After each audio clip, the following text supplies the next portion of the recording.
그리고 이제 저희가 또 이야기 드렸던 종목들 많이 궁금해하실 것 같아요. 아무래도 모든 증권방송 핵심 또 종목이다 보니까 그쵸? 네, 개인 투자분들께서 어떤 종목이 나오고 또 그 종목이 많이 올랐냐 이 부분을 궁금해하실 것 같아서 또 리뷰를 드려야 되겠죠. 그쵸. 맛집 리뷰를 드려야 되는데 꾸준히 가는 종목을 드렸어요. 약간 이게 딱 팀장님 스타일인가라는 생각이 드는 게 꾸준하게 계속 가는 종목. 네, 신도기현 잘 가고 있습니다. 그렇습니다. 저는 기본적으로 일단 고가 종목을 극혐하는 사람이기 때문에 극혐까지 네, 나왔네요. 웬만하면 저는 고가 종목 안 해요. 특히 지금처럼 시장 많이 올랐을 때는 저점에서 올라온 종목이 물리더라도 좀 안전하다 이렇게 이제 판단을 하거든요. 그래서 신도기현을 말씀드렸을 때는 이제 플렉서블 시장의 강자고 수혜를 받을 수 있다. 이런 말씀을 많이 드렸고요.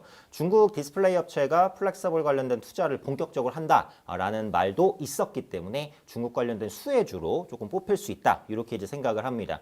기술적으로 보면 이제 월요일 날 조정 이후에 주 후반까지 꾸준하게 우상향을 보이면서 추세 전환을 시도하는 모습들 나타나고 있고요.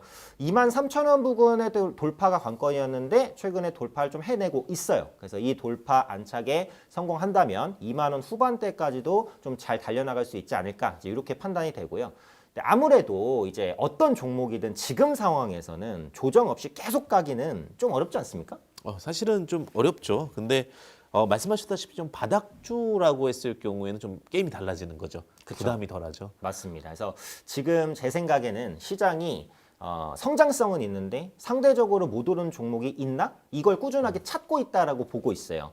시장이 생각하는 방향에 보조를 맞춰서 가야 됩니다. 내가 아무리 이 종목이 좋다고 생각해봤자 지금 시장에서 이 종목을 관심 갖고 있지 않으면 안 올라가요. 그쵸. 그러니까 지금은 예를 들면 뭐 저 PBR이라고 해서 올라가기가 쉽지는 않다는 거죠. 차라리 이제 성장주 중에서 많이 못 오른 종목이 올라갈 가능성이 높아요. 그러다 보니까 시장에서 계속해서 포커스를 맞추고 있는 부분이 무엇인지 그런 부분들을 보셔야 될 것 같고 한 가지 투자 팁을 드리면 HTS는 모든 분들이 이용하실 거잖아요. 맞습니다. 근데 HTS 보면 이제 특징주가 항상 이제 매일 리스팅이 된단 말이에요. 네. 특징주 목록을 쫙 보시면 그날 움직였던 종목군들의 공통점이 좀 발견될 수도 있어요. 산업의 공통점. 그렇죠. 네. 예를 들면 전기차주, 오늘 전기차주가 전체적으로 강했네. 혹은 뭐 오늘 IT 부품주가 전체적으로 강했네. 요런 흐름들을 계속해서 따라가시면서 그렇게 강세를 보이는 섹터 중에 못 오른 종목이 뭐가 있을까? 이런 부분들을 찾아보시면 좋고 제가 지난주에 말씀드렸던 이 신도기현도 그런 관점이에요. 보시면 성장주들, 플렉서블 관련주들 많이 올랐는데 이 종목만 바닥에서 기다가 이제 막 올라갈까 말까 하고 있어요. 네, 그러다 보니까 부담 없이 좀 말씀을 드렸던 종목이고 아마 다음 주까지도 좀 꾸준하게 보셔도 좋지 않을까. 다음 주도 좋다. 그렇죠. 네, 다음 주에 좋다. 이제 이렇게 한번 말씀드리고요. 네. 대표님께서 이제 지난주 가져오셨던 종목 네. 어떤 흐름이었나요? 저도 괜찮은 흐름이었습니다. 네네. 일단 둘 다 비슷하게 이번 종목 패턴이 갔던 것 같아요. 동일공우 벨트라는 걸 드렸었는데 결국은 BBIG가 답인 것 같습니다. 바이오 배터리 인터넷 게임. 저쪽은 이제 배터리 혹은 배터리 하게 되면 자동차로 확산까지 가능하잖아요. 네네. 근데 이제 동일공우 벨트 같은 경우는 저는 이제 실적을 굉장히 중시 여겨요. 제가 중장기 투자에서 실적이 배반한 적은 거의 없더라고요. 그래서 1,500억 이상의 대규모 공급 계약이 좀 있었고 그다음에 전기수소차 시장 확대가 되면서 자동차 부품에 대한 카파가 굉장히 늘어나고 있습니다. 이제는 최고의 부호는 일론 머스크다라고 얘기를 드렸었잖아요. 정말 전기차 시장에 대해서 요즘에 쇼티지가 계속해서 나오는 것들 너무 많이 보고 있고 또 이번 주 시장에서는 사실은 전기차가 제일 강했어요. 그렇죠. 그래서 지난주에 전기차를 아주 목 놓아 울부짖으셨는데 네. 네, 이번 주에 또 아니나 다를까 전기차가 강했어요. 제가 이제 그 표현이 갑자기 목이 맥히는데 갑자기 오늘도 사실은 전기차를 또 목 놓아 외치고 싶습니다. 저는 한동안 전 전기차라고 봅니다. 올리 한동안이라면 전기차. 뭐 언제까지죠? 한 6개월간. 6개월간? 6개월간 이 자리에서 전기차만 계속 말씀하실 건가요? 그런 종목을 다 갖고 올 수도 있어요. 왜냐하면 저는 사이클이 굉장히 중요하다고 보는 게 슈퍼사이클. 슈퍼 사이클 그죠? 제 엄청나게 멘트는. 강조하는 단어입니다. 3년에서 5년 이상 실적이 계속 좋아지는 종목 간다 이거예요. 제가 예전에 일양약품도 2만 원대부터 계속 얘기했는데 8만 원 막 가는데 2만 원대 아무도 안 봤어요. 근데 제약바이오가 슈퍼사이클이 될 거다라고 목 놓아 외쳤고 됐거든요. 지금 근데 전기차는 지금 슈퍼사이클에서 상단을 찍었지만 아직도 저평가되어 있는 종목들은 갈 수 있습니다.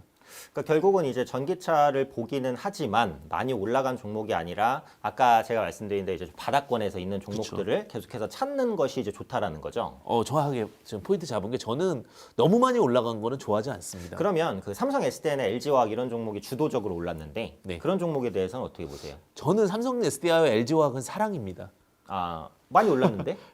삼성 SDI는 LG화학 그리고 제가 보고 있는 한솔케미칼 요 세 가지는 굉장히 저는 메리트 있는 종목이라고 보고 있고요. 아, 그럼 많이 올랐지만 충분히 더 올라갈 수 있다. 네, 충분히 올라갈 수 있지만 지금 들고 있는 사람의 여유로운 자리지 지금 들어갈 자리는 아니고 주식은 기다리면 또 내려옵니다. 그러면 20-30% 특별 조정 받을 때 매수하신 전략이 좋을 것 같고요.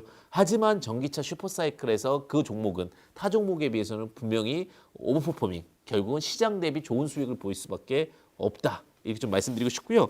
동행모발트도 마찬가지인 것 같아요. 제가 이 종목 주목하는 부분은 뭐냐면 좋은데 소액주주가 28%밖에 없어요. 제가 유라테크를 예전에 엄청나게 얘기했을 때도 그때도 정말 이게 지지부진했거든요. 근데 6,000원에서 15,000원까지 가는 이유 중에 하나가 종목이 좋은데 물량이 없으면 결국은 가더라고요. 이 종목 같은 경우도 수익주가 28%인데 현재 주가 뭐 10,000원대에서 있는데 17,000원까지 충분히 갈 수 있을 것 같고 손절가 8,000원만 보신다라고 하면 지속적으로 보실 수 있는 종목이지 않을까. 그러니까 이렇게 물량이 생각합니다. 적다는 것은 이제 작은 매수에도 올라갈 수 있다. 이렇게 해석하면 되나요? 근데 이게 생각보다 10,000원짜리다 보니까 조금 자금은 들어와야 되는데 사실 그런 건 있는 것 같아요. 시장이 조금 안 좋아지게 되면 네네. 오히려 최대 주주가 많은 물량들은 혼란이 덜해요. 왜냐하면은 기본적으로 어느 정도 물량을 갖고 있으니까. 근데 시장의 변화가 클 때 오히려 최대 주주가 물량이 적고 시장 중심적인 종목들 같은 경우는 사공이 많잖아요. 네네. 그러다 보니까 무너지는 경우가 많아서 리스크 관리 차원에서도 실적이 좋고 소액 주주가 좋은 종목은 괜찮다. 이렇게 좀 말씀드리고 싶습니다. 아무래도 이제 소액주주 비중이 적다 보면 시장에 조금 덜 휘둘리면서 안정적으로 갈 수 있다. 이 정도로 해석할 수 있겠네요. 굉장히 좋은 포인트인 것 같습니다. 네, 그래서 앞으로도 약간 이제 어떻게 보면 시장에서 많이 주목받지 못하는 종목을 많이 가져오실 것 같아요. 일단은 제가 갖고 온 종목들 같은 경우는 결국은 언젠가는 엄청나게 큰 주목을 받게 되고요. 그 다음에 그 바닥부터 진행을 하기 때문에 제가 이제 각자의 투자 스타일이 있는 것 같아요. 물론 이거는 어떤 투자 판단에 어떤 몫이 있을 수 있겠지만 네네. 저는 이렇게 뭐 10% 20%보다는 100% 200%를 지향하는 입장이기 때문에 그런 쪽의 수익률에 대한 기대치들을 좀 많이 말씀드리지 않을까 이렇게 생각이 듭니다. 그러면 이 방송을 보면서 이제 시청자분들은 항상 지난주에 뭘 가져왔지 이 부분보다는 1회 때, 2회 때 어떤 종목을 가져왔지 이런 것들을 좀 꾸준하게 데이터베이스화해서 좀 보실 필요도 있을 것 같아요. 그런데 제 종목이 가끔 그냥 상한가를 가더라고요. 아, 그 빨리 갈 때도 있고 오래 기다리면 크게 가고 뭐 어쨌든 네. 간다. 거의 다 간 것 같습니다. 네, 어쨌든 가는지 그러면 이 시간 통해서 계속 한번 지켜봐야 될 것 같네요.